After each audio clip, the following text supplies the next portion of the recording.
Welcome back جی. Break کے بعد آپ کے ساتھ ہیں. گفتگو جاری ہے کہ مدارس کے مسائل اور ان کا حل، داخلہ سیزن اور منتظمین جو ہیں ان کی ذمہ داریاں کیا ہیں. ہمارے ساتھ موجود ہیں پروفیسر یاسین ظفر صاحب اور محمد ارشد قصوری صاحب. قصوری صاحب آپ کی جانب آؤں گا. یہ فرمائیے گا جو داخلوں کا سیزن ہے اور اس حوالے سے جو بچوں کے والدین ہیں ان کو بہت زیادہ ریزرویشنز ہوتی ہیں، یقیناً بہت کچھ جاننا چاہتے ہیں. میں چاہوں گا کہ آپ یہ بھی ذرا بتائیے کہ جو ہماری نئی جنریشن ہے، جو ہماری نئی پود ہے، ان کو کس طرح اس طرف راغب کیا جا سکتا ہے دین کی تعلیم کے حوالے سے. کیونکہ ہر بچہ تو چاہتا ہے کہ میں آئی ٹی ایکسپرٹ بن جاؤں، میں کوئی نئی چیزیں ایسی سیکھ لوں جو دنیا میں ہو رہی ہیں. دین کے حوالے سے تھوڑا کانسیپٹ ابھی ہمارا پیچھے ہے، جبکہ یہ پہلے ہونا چاہیے. فرمائیے گا. بسم اللہ والصلاۃ والسلام علی رسول اللہ. پہلے تو آپ کا اور پیغام ٹی وی کا شکر گزار ہوں. اصلاً یہ جو رمضان المبارک کے چونکہ جامعہ کا مدارس کا جو داخلے کا سیزن ہوتا ہے وہ شوال میں ہوتا ہے جی. تو رمضان سے پہلے اور رمضان میں ہم کچھ خطباء کو یہ ٹیلی فون کے ذریعے یا ان کی میٹنگ بلا لیتے ہیں، تو ان کو یہ بریف کرتے ہیں کہ آپ لوگوں کی جو ہے نا وہ خطبوں میں، درسوں میں، وعظوں میں ان کو توجہ دلائیں یہ دینی مدارس کی طرف. تو وہ ایسا کرتے ہیں جس سے وہ کثیر تعداد میں طلبہ داخلے کے لیے رجوع کرتے ہیں، آتے ہیں بچے. جی آتے ہیں. ٹھیک ہے. والدین کا کیا کہنا ہوتا ہے جنہوں نے ایڈمیشن داخلہ کروانا؟ نظامی صاحب اصلاً سب سے پہلے جو سوال کرتے ہیں نا، میں کافی سالوں سے داخلہ کر رہا ہوں، جی تو عجیب کوسچن ہوتا ہے. آتے ہی ہر والدین کا یہ سوال ہوتا ہے. تو چونکہ مادیت کا دور ہے تو وہ کہتے ہیں جی اس کا مستقبل کیا ہے، مستقبل کیا ہوگا، فیوچر میں کیا کرے گا. جی وہ ایک سوال یہ، اور دوسرا سوال وہ یہ کرتے ہیں کہ عصری تعلیم کا انتظام و انصرام ہے. حالانکہ اگر دیکھا جائے تو عصری جو تعلیم ہے اس کا تو سرٹیفکیٹ نہیں ہے کہ حاصل کرنے کے بعد آپ کامیاب ہیں. اس بارے میں نبی کریم صلی اللہ علیہ وسلم کا فرمان گرامی ہے، نظر اللہ عمران من سمع مقالتی حفظھا و وعاھا و ادى کما سمعھا. نبی کریم صلی اللہ علیہ وسلم جو میں لوگوں کو یہ بات بتلاتا ہوں کہ بڑی بات تو میں نہیں کرتا ہوں، لیکن نبی کریم صلی اللہ علیہ وسلم نے ان لوگوں کو یہ گارنٹی دی ہے کہ اللہ رب العزت ان کی زندگی کو تر و تازہ کریں گے، نہ صرف یہ دنیاوی زندگی، آخرت کی زندگی بھی. یہ سرٹیفکیٹ آپ صلی اللہ علیہ وسلم نے دیا ہے. بڑی سے بڑی یونیورسٹی میں بندہ چلا جاتا ہے، وہ لاکھوں نہیں کروڑوں روپیہ لے لیتے ہیں. وہ ایک سرٹیفکیٹ، ایک کاغذ کا پرزہ دے دیتے ہیں، اور کوئی چانسلر، وائس چانسلر، کوئی مالک یہ نہیں کہتا کہ بیٹا آج کے بعد آپ کامیاب ہیں. جبکہ دوسری طرف جو والدین کو میں بات کرتا ہوں اور وہ اس کو قبول بھی کرتے ہیں، نبی صلی اللہ علیہ وسلم کی یہ گارنٹی ہے. اور آپ نے سرٹیفکیٹ کامیابی کا دیا ہے کہ جس نے میری ایک حدیث سنی، اس کو یاد کیا، اور جس طرح اس کو سنا اس کے اوپر عمل کرنے کے بعد اسے آگے پہنچایا، اللہ رب العزت اسے تر و تازہ رکھے. سبحان اللہ، سبحان اللہ. میں چونکہ سر کی طرف آنا، میں چاہوں گا اس بات کو یہاں سے بھی کمپلیٹ کریں. آپ نے کہا بہت سے والدین اور بچے آتے ہیں. جی. آپ نے کیا دیکھا پھر؟ کوئی ایسے بچے اور ایسے والدین جن کے والدین نے آ کے کہا کہ داخلہ کروانا ہے، گارنٹی کیا ہے، زندگی ان کی کدھر جائے گی اور مستقبل کیا ہوگا؟ کبھی وہ لوٹ کے آئے جو پڑھنے کے بعد گئے اور وہی والدین اور وہی بچے انہیں آ کے شکریہ ادا کیا؟ بارک اللہ فیکم. میں ایک آپ کو اپنے گاؤں کا واقعہ سناتا ہوں کہ ہمارے عزیز تھے، کیونکہ وہ زمیندار تھے. وہ ایک لڑکے کو داخل کروانے آئے، باقی بھائی وہ زمیندارہ کرتے تھے، اچھا کاروبار تھا. تو وہ بار بار یہ سوال کرتے تھے کہ اس کا آپ ہی ذمہ دار ہیں، یہ کرے گا کیا؟ یعنی یہ آپ ہی اس کے ذمہ دار ہیں. بارہا جب میں گاؤں جاتا تب بھی اس کا یہ سوال، بسا اوقات وہ ادھر آتے تب بھی یہ سوال، فون پہ ہوتا تب بھی یہ سوال.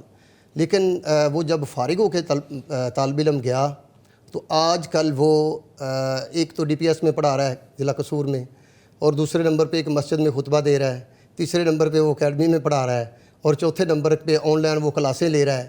اب وہ جتنے جو لوگ ذمہ دار بھائی کرتے تھے نا، وہ اب اس سے کافی پیچھے ہیں. یہ صاف ستھرا ہوتا ہے۔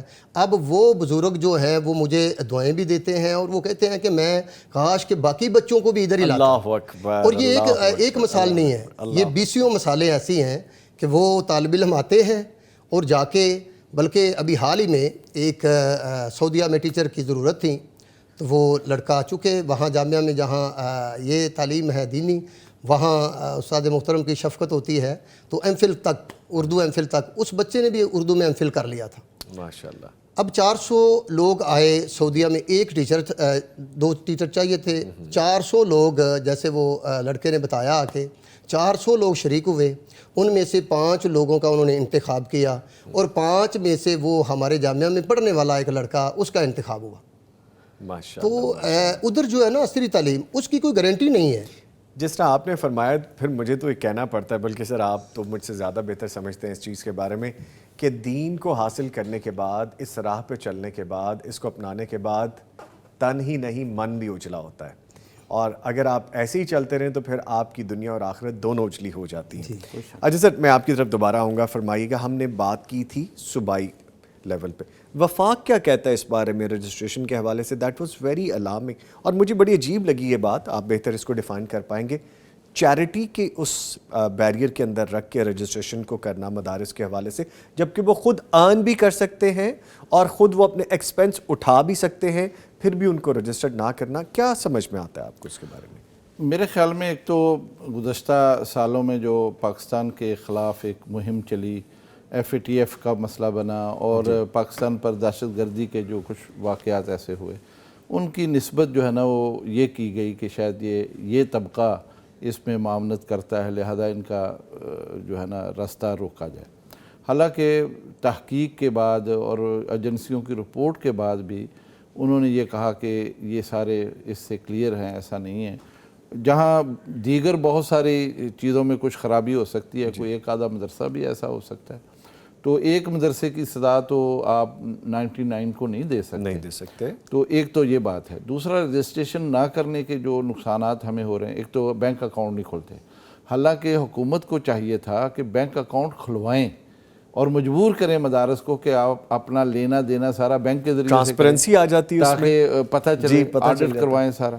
لیکن پتہ نہیں کون پالیسی میکر ہے، انہوں نے یہ سلسلہ بند کیا ہوا مدارس کی، بلکہ ہمارے اکاؤنٹ تھے، کھلے ہوئے تھے، ہمارا لینا دینا تھا، اکاؤنٹ کھولتا تھا، رجسٹریشن ہوتی تھی، یہ کب رکا سر سلسلہ؟ اچھا، وہ جو اکاؤنٹ چل رہے تھے وہ بھی بند کر دیے۔ اچھا، یہ بلا امتیاز کر دیے انہوں نے، تمام اکثر مدارس کے کر دیے۔ اچھا، اس سلسلے میں ہائی لیول میٹنگیں بھی ہوئیں، انہوں نے تعاون کا یقین بھی دلایا، خطوط بھی لکھ دیے، لیکن کسی نے سنوائی کسی جگہ پر نہیں ہوئی۔ ایک اور نقصان جو ہو رہا ہے، مثلاً جو میں بتانا چاہتا ہوں، ایک ادارہ ہے کہ اس کی ایک میں مثال دے رہا ہوں کہ 2 ایکڑ زمین ہے، اب اس میں وسعت کی ضرورت ہے، قریب 1 ایکڑ زمین اس نے اور خریدی ہے، اب وہ ادارے کے نام نہیں ہو رہی، اس لیے نہیں ہو رہی ہے کہ اس کی رجسٹریشن نہیں ہے، یعنی وہ تجدید نہیں ہوئی۔ وہ جاتا ہے اس کو وقف کرنے کے لیے یا اس کو اس کے نام منتقل کرنے کے لیے، وہ رجسٹرار کہہ دیتا ہے جی آپ کی تو تجدید نہیں ہے، لہذا یہ زمین آپ کے نام نہیں ہو سکتی، آپ اپنے نام رکھیں۔ اس سے نقصان یہ ہے کہ کم از کم اگر دیکھیں انسان کی زندگی کا کیا پتہ، وہ اگر فوت ہوتا ہے تو وہ تو اس کے وارثوں کو چلی جائے گی، ادارے کے نام تو نہیں گئی وہ۔ اس طرح کی بہت ساری اور خرابیاں جو نظر آتی ہیں۔ ٹھیک ہے، تو اس لیے وفاق کے ساتھ ہماری بے شمار میٹنگیں ہوئیں اور اس میں انہوں نے یقین بھی دلایا۔ اچھا، مزے کی بات یہ ہے کہ جن سے میٹنگ ہوتی ہے ان کو سمجھ آ جاتی ہے ہماری پرابلم کیا ہے، ہمارے چیلنجز کیا ہیں، وہ ان کو سمجھ آتے ہیں، لیکن جیسے ہی اس کو کسی فائنل نتیجے پر لاتے ہیں، پتہ نہیں وہ کون سے ایک بیوروکریٹ ہیں جو آ کے اس میں رکھنا ڈال دیتے ہیں اور پھر اس کو سارا تلپٹ کر دیتے ہیں۔ اب اس میں 2-3 چیزیں شامل ہو گئی ہیں۔ ایک تو چیز جیسا آپ نے پہلے بھی فرمایا کہ ہوتی تھی رجسٹریشن، بینکس اکاؤنٹ کھولتے تھے، پھر یہ معاملہ رک گیا۔ کب اور کیوں رکا سر یہ؟ اس میں ایک تو آپ نے وجہ بتائی کسی ایک کی وجہ سے، باقی سب کو بھی انہوں نے زیر عطاب کیا، یا باقی سب کے لیے وہی ریزرویشنز ہو گئیں جو کسی ایک کے لیے ہونی چاہیے تھی۔ آپ ابھی مشکلات سے آگاہ کر رہے ہیں، لیکن ڈیفینیٹلی جیسا آپ نے کہا کہ مذاکرات ہوتے ہیں، ڈائیلاگز ہوتے ہیں، حکومت چاہتی بھی ہوگی حل کرنا۔ کوئی آپ میسیج دینا چاہیں پیغام ٹیلی ویژن کے پلیٹ فارم سے، کوئی ایسی سجیشن ہو جو آپ چاہیں کہ میں یہ دوں اور اس پہ سنا جائے، عمل ہو سکے؟ ظاہر بات ہے جی، میں تو ضرور حکومت سے کہوں گا، جو ذمہ دار ہیں، جو لوگ یہ صلاحیت رکھتے ہیں کہ ہمارے ان مسائل کو حل کر سکیں، اگر وہ سن رہے ہیں یا ان تک یہ بات پہنچے تو ان کو تو پہلی فرصت میں ہماری بات سننی چاہیے، اور ہمارے لیے انہیں ضرور کوئی سہولتیں دینی چاہیے۔ ہم ان سے کوئی تقاضا نہیں کرتے، اور قانون کے دائرے میں رہتے ہوئے ہم صرف یہ ان سے مانگتے ہیں کہ ہمارے لیے جو مشکلات ہیں اس کو دور کر دی جائیں، رجسٹریشن کا جو مسئلہ ہے اس کو حل کیا جائے، جو تجدید ہوتی ہے وہ بھی حل کی جائے، بینک اکاؤنٹ کھولے جائیں، اور اگر کوئی اپنی زمین یا کوئی اور چیز، کوئی بلڈنگ لیتا ہے، کوئی اور چیز لیتا ہے، اس کی رجسٹریشن کے لیے بھی اس کو سہولتیں دی جائیں۔ اور اس سلسلے میں ہماری جو وفاق کی ایک تنظیم ہے، تنظیمات مدارس کے نام سے، اس میں وفاق شامل ہیں، سارے مسلک کے لوگ شامل ہیں، ان سے مذاکرات کر لیے جائیں، ان سے بات کر لی جائے، ہمارا موقف سن لیا جائے، اگر اس میں کوئی رکاوٹ ہے اس کو ہم دور کرنے کے لیے تیار ہیں، تاکہ یہ جو سلسلہ ہے نا جاری ساری رہے۔ اور مزے کی بات یہ ہے کہ دیکھیں اس وقت کم از کم 50 لاکھ بچے بچیاں ان مدارس میں پڑھ رہے ہیں، 50 لاکھ کے قریب، اور جن کا حکومت کے اوپر کوئی بوجھ نہیں، بلکہ اس کا کریڈٹ حکومت لیتی ہے، اور ہم اس پر خرچ بھی کرتے ہیں، اور پھر انہیں تعلیم بھی اعلیٰ دیتے ہیں، بہترین تعلیم، بہترین تربیت ان کو ہم دے رہے ہیں، تو یہ سارا حکومت کے کھاتے میں جاتا ہے۔ تو حکومت کم از کم اگر ہمیں کوئی تعاون نہیں دیتی، مالی تعاون تو نہیں دے رہی، لیکن کم از کم یہ تسہیلات جو ہمارا حق بنتا ہے وہ تو ہمیں دے دے، وہ تو ہمارے ساتھ کرے۔ اور اس ضمن میں جو اس وقت بھی حکومت ہے، اس سے پہلے بھی ہم نے ان سے باتیں کی ہیں، اب بھی ہم چاہتے ہیں کہ وہ اس کو دوبارہ سے اپنے آن بورڈ لیں، اور جو بات ہماری بھی سنیں، اگر اس میں کوئی مشکل ہے اس کو دور کریں اور حل کریں۔ اچھا سر، جو اسکول کالجز ہیں اور جو مدارس ہیں، ان کے سسٹم میں بھی کوئی فرق ہے؟ کوئی نظام، کوئی ایسا پیٹرن جو ایک دوسرے سے کلیش تو نہیں کرتا؟ یا آپ کیا سمجھتے ہیں کہ اس میں کوئی ایسا بڑا فرق نہیں ہے جو دیکھنے میں آتا ہو؟ تعلیم ہے وہ بھی حاصل کرتے ہیں، یہ بھی حاصل کی جاتی ہے، اس کے بارے میں کیا کہیں گے؟ میرے نزدیک تو یہ ہے کہ مدارس اور اسکول کالج کا جو بنیادی فرق وہ یہ ہے کہ ہمارے ہاں جو بچے داخل ہو جاتے ہیں نا، ہم ان کی ذمہ داری قبول کرتے ہیں۔ اچھا، یہ نقطہ ہے ایک، ہم ان کی ذمہ داری قبول کر لیتے ہیں، جس طرح ابھی قصوری صاحب فرما رہے تھے۔ جبکہ وہاں جو بچے داخل ہوتے ہیں کالج میں یا اسکول میں، ان کی ذمہ داری وہ اسکول کالج لیتا نہیں ہے۔ ان کا کام کیا ہے؟ پڑھانا ہے، آگے کیا ہوتا ہے کیا نہیں ہوتا، یہ کیا بنتا ہے کیا نہیں بنتا، ان کی کوئی اس سے درد سر نہیں۔ ہمارے ہاں جو داخل ہو جاتا ہے اس کی ذمہ داری ہم قبول کرتے ہیں، تعلیم کے ساتھ اس کی تربیت، ایک اچھا انسان بنانا، اس کی اخلاقی قدروں کو بہتر بنانا، اس میں ادب و احترام پیدا کرنا، اور پھر اس میں وہ صلاحیت پیدا کرنا کہ کم از کم معاشرے میں جا کے وہ لوگوں کے مسائل حل کرنے میں مدد دے سکے۔ اچھا جی، پلیز کمپلیٹ کیجئے گا۔ یہ کم از کم ایک بنیادی میں یہ بات سمجھتا ہوں۔ ٹھیک ہے۔ باقی رہ گیا، ظاہر بات ہے وہ اسکول کالج، اس کا نصاب الگ سے ہے، طریقہ کار ان کا الگ سے ہے، ان کے نظام الاوقات الگ سے ہیں۔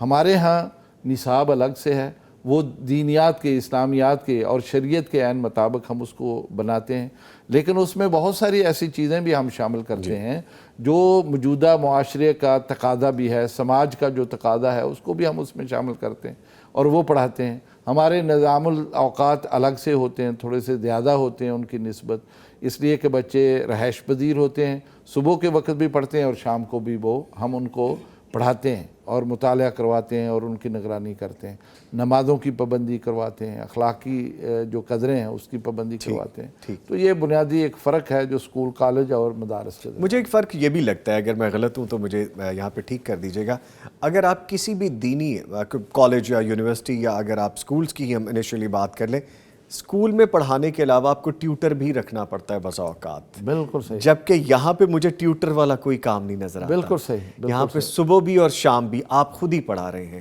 ایک ہی انسٹیٹیوشن میں پڑھا رہے ہیں، یہاں سے آپ تربیت بھی لے رہے ہیں، آپ نہ صرف دنیا کے حوالے سے، آپ اپنی آخرت کے حوالے سے بھی تیاری کریں۔ تو یہ خوبصورت سسٹم مجھے یہاں لگتا ہے۔ یہ بات جو آپ نے کہی ہے بہت خوبصورت بات، جزاک اللہ۔ یعنی جو اسکول کالج میں جہاں فیسیں دے کے پہلے اسکول کالج کو دیتے ہیں پھر اکیڈمیوں کو دیتے ہیں، جبکہ ہمارے ہاں اللہ کے فضل و کرم سے ایسا نہیں ہے۔ جو پڑھیں گے، کوئی ہماری اکیڈمی نہیں ہے، کوئی کہیں بھی جا کے ٹیوشن پڑھنے کی اس کو ضرورت نہیں ہوتی، وہی اساتذہ شام کو دوبارہ بیٹھ جاتے ہیں، جس نے آ کے دوبارہ کوئی بات سمجھنی ہو، بلکہ خود بیٹھ کے ہم مطالعہ کرواتے ہیں اور استاد نگران ہوتے ہیں، اور اگر کوئی بات سمجھ نہیں آئی دوبارہ آپ پوچھ لیں، دوبارہ کر سکتے تو اس میں کوئی ان کا معاوضہ بھی نہیں ہے، صبح بھی وہ کوئی فیس نہیں دے رہا اور شام کو بھی نہیں دے رہا۔ بڑا خوبصورت یہ نظام ہے، میں چاہوں گا کہ یہ اس کو ہمیں شامل کر لینا چاہیے، بالکل صحیح، بالکل زندگی میں شامل ہونا چاہیے یہ۔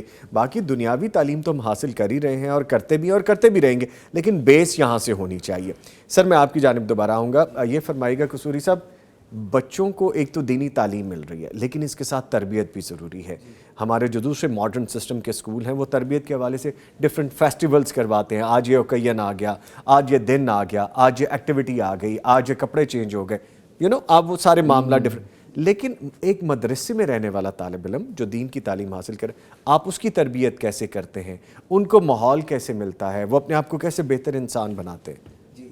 اصل وہ جو دن رکھتے ہیں یا کوئی کپڑے چینج کرتے ہیں، وہ سارا ان کا ایک الگ سسٹم ہے جی، لیکن اس میں کوئی طلبہ کو زیادہ نہ تو تربیت ہوتی ہے اور نہ کوئی زیادہ فائدہ ہوتا ہے، ماں سوائے اس کے کہ وہ والدین کے اوپر بوجھ ہوتے ہیں، مطلب بوجھ ہوتا ہے، انہوں نے جو فنڈ وغیرہ لیتے ہیں، ایکسپینسو ہوتی ہیں ایکٹیویٹیز، کبھی آپ وہ کپڑے لا رہے ہیں، کبھی وہ سٹاف لے کے آ رہے ہیں، کبھی وہ چیزیں آپ کو منگوانی پڑتی ہیں۔ جی، تو مدارس میں یہ صورتحال ہے کہ وہ طالب علم ایک پروسیس ہمارا ایسا ہے، خصوصاً وہ جامعہ سلفیہ میں دیکھنے میں ملتا ہے، تو وہ بچہ خود بخود، جیسے استاد محترم فرما رہے تھے نا کہ ہم نمازوں کا اہتمام کرتے ہیں اور ان کو اٹھانے کا اہتمام کرتے ہیں، وہ خود بخود سیکھ جاتا ہے اور اس کی زندگی اتنی حسین بن جاتی ہے، وہ ساری زندگی ایک اپنے آپ کو ہونیسٹی کے ساتھ، امانت داری کے ساتھ وہ جہاں جا کے بھی کام کرتا ہے نا تو وہ اس میں ڈنڈی نہیں مارتا۔ اچھا، پلیز فرمائیے۔ کچھ آپ کے علم میں ہے نا، بین الاقوامی سطح پر کچھ ایام مقرر ہیں، جی، جیسے کتابوں کا بھی ایک دن رکھا ہے 23 اپریل، ہم وہ دن ہم بھی اہتمام کرتے ہیں، کتابوں کی نمائش ہے، طلبہ کو اس کی رغبت دلاتے ہیں۔